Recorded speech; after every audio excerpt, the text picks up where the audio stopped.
You ask Tiger to solve. This deals with linear equations with one unknown. The final result is x equals -8. Let's solve it step by step. Group all constants on the right side of the equation. Add 6 to both sides. Simplify the arithmetic.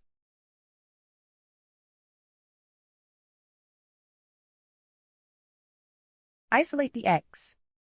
Multiply both sides by 8. Group like terms. Multiply the coefficients. Simplify the arithmetic. Remove the ones. Convert the x into a positive number. Multiply both sides by -1. Remove the ones. Simplify the arithmetic. And so the final result is x equals -8.